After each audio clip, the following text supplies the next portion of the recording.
हमें बहुत सारी जानकारियाँ बताई सिंगबेरपुर से जुड़ी हुई और गंगा मैया से जुड़ी। यहीं के हैं, स्नान हो गया? अरे बाहर से लोग आ रहे हैं। अच्छा, बाहर के लोगों को आप प्रायोरिटी दे रही हैं कि वो स्नान करें, हम बाद में कर लेंगे। हमारा धर्म है। अच्छा, आप भी जिस स्थान पर हैं वहीं पर बैठ करके 3 बार नमामि गंगे नमामि गंगे नमामि गंगे। मुझे थोड़ी सी असुविधा लगी, ये यहाँ पॉलीथीन आप देख सकते हैं। पॉलीथीन का मतलब समझते हैं आप, हम लोग खुद ही गंगा मैया को गंदा कर रहे हैं कहीं ना कहीं। और कई देखिए, ये देखिए पॉलीथीन, ये पॉलीथीन आप कोशिश ये करिए कि अगर लेके भी आइए यहाँ तो अपने जेब में डाल के इसे वापस अपने घर ले जाइए। कहाँ से आई हैं आप?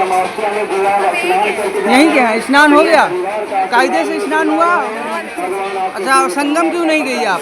बहुत भीड़ है अभी। अच्छा, जिससे मैं पूछ रहा हूँ सभी भीड़ ही बता रहे हैं, तो जाएगा कौन वहाँ पे? अरे बाहर से लोग आ रहे हैं। अच्छा, बाहर के लोगों को आप प्रायोरिटी दे रही हैं कि वो स्नान करें, हम बाद में कर लेंगे। हमारा धर्म है। अच्छा जी जी, ये क्या नाम पड़ता है अपना? जानवी। जानवी जी। जानवी जी कहाँ से हैं? यहीं प्रयागराज से ही आप? कौड़िया, ठीक है। ये जानवी जी हमारे साथ माँ गंगा के घाट सिंगबेरपुर धाम में हैं। यहाँ से आए हुए महाराज पंडित दुष्यंत शास्त्री जी हैं, जो एक भागवताचार्य भी हैं। महाराज हमें कुछ गंगा जी की विशेषताएं बताएंगे, जो आप लोग भी सुनिए।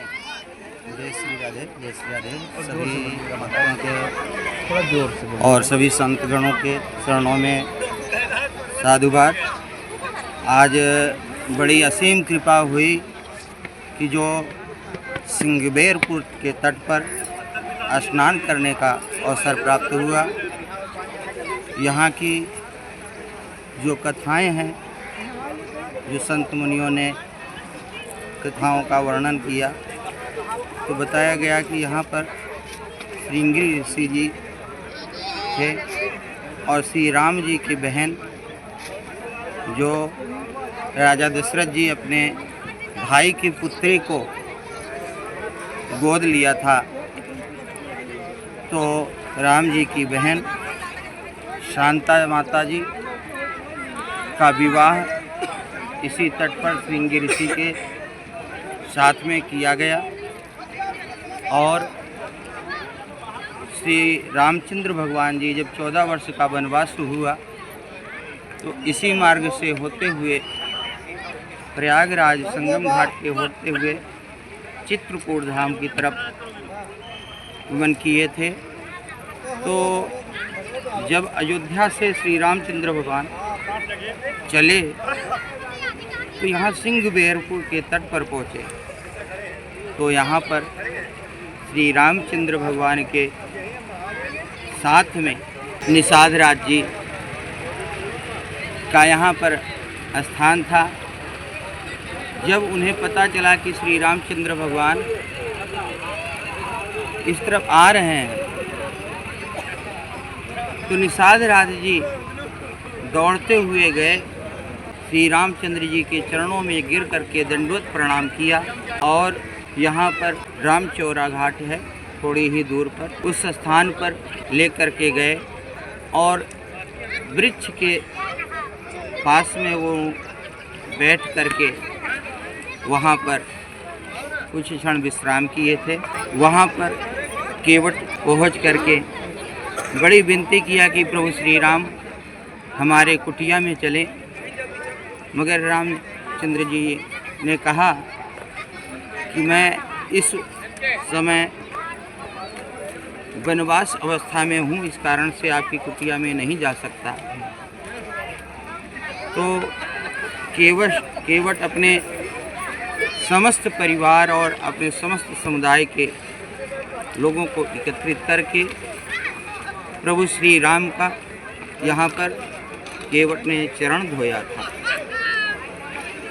क्योंकि मांगी नाव न केवट आना, कहाँ ही तुम्हारी मरम हम जाना। केवट ने कहा, महाराज आप एक पत्थर को टच करने से नारी बन गई, तो हे महाराज मेरे नौका को अगर आप टच कर दिए, अगर वो नारी बन गई, तो मेरा तो सब कुछ चला जाएगा। तो रामचंद्र जी ने कहा कि आपको जैसे भी सही लगे वही करो।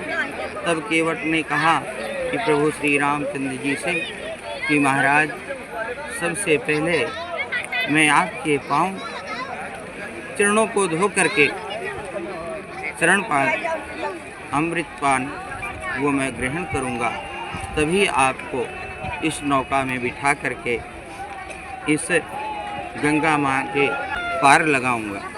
तो उस समय प्रभु श्री रामचंद्र जी केवट से यहाँ पर चरण धुलाया था और गंगा पार हुए थे। आज मौनी अमावस्या है। इस पर्व पे आज जो विशेष पुण्य और शुभ मुहूर्त है वो प्रातः 3:16 से लेकर के 11:26 तक अमृत काल योग है। जो ये साल महाकुंभ लगा, ये 144 साल पहले ऐसा शुभ मुहूर्त आया था, क्योंकि इस माह में सभी जो है सोमवार भी हाथ आ रहे हैं, रविवार भी, वीरवार भी, और 27 दिन जो अमृत काल योग बना हुआ है। माघ के महीने में 27 दिन का जो अमृत काल योग बना, इसीलिए ये महाकुंभ बहुत फलदायक है। हम अपने मीडिया भाइयों से निवेदन करूंगा कि वो भी अपनी इस निरंतर को सेवा करते हुए और समस्त लोगों तक पहुंचा रहे हैं। इनके लिए भी बारंबार साधुवाद।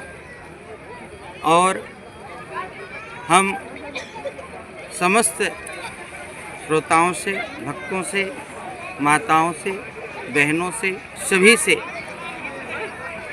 विनती कर रहा हूं कि आज आप सब के लिए भी यहाँ पर प्रार्थना कर रहा हूं, और इस न्यूज़ के माध्यम से आप भी जिस स्थान पर हैं वहीं पर बैठ करके 3 बार नमामि गंगे, नमामि गंगे, नमामि गंगे का सिमरण करके, अगर गंगा जल है तो उसको जल में डाल करके स्नान कर लें, और अगर गंगा जल नहीं है तो अपने दाहिने हाथ को हृदय में रख करके बाएं हाथ को शिखा की तरफ रख करके नमामि गंगे, नमामि गंगे, नमामि गंगे 3 बार बोलें, तो वही फल प्राप्त होगा जो फल यहाँ तीर्थ में आकर के स्नान करने से फल प्राप्त हुआ। इसी के साथ में अपनी वाणी को विराम देते हुए आप सभी को जय श्री राधे, जय श्री राधे, जय श्री राधे। ये हमारे साथ महाराज जी थे। महाराज जी ने हमें बहुत सारी जानकारियाँ बताई सिंगबेरपुर से जुड़ी हुई और गंगा मैया से जुड़ी हुई, और ये जानकारियाँ हालांकि मुझे भी पहले नहीं थी। और चीज़ें मैं कुछ चीज़ें यहाँ दिखाना चाहूँगा घाट पर, जो मुझे थोड़ी सी असुविधा लगी। ये यहाँ पॉलीथीन आप देख सकते हैं। पॉलीथीन का मतलब समझते हैं आप, हम लोग खुद ही गंगा मैया को गंदा कर रहे हैं कहीं ना कहीं। और कई देखिए, ये देखिए पॉलीथीन, ये पॉलीथीन आप कोशिश ये करिए कि अगर लेके भी आइए यहाँ तो अपने जेब में डाल के इसे वापस अपने घर ले जाइए। यहाँ पर बिल्कुल कतई मत छोड़िए। पॉलीथीन आगे चलकर बहुत ज़्यादा खतरनाक बनेगी और माँ गंगा को तो दूषित करेगी ही, इनके जल को भी दूषित कर सकती है। ये सब चीज़ें यहाँ बिल्कुल नहीं फेंकनी चाहिए।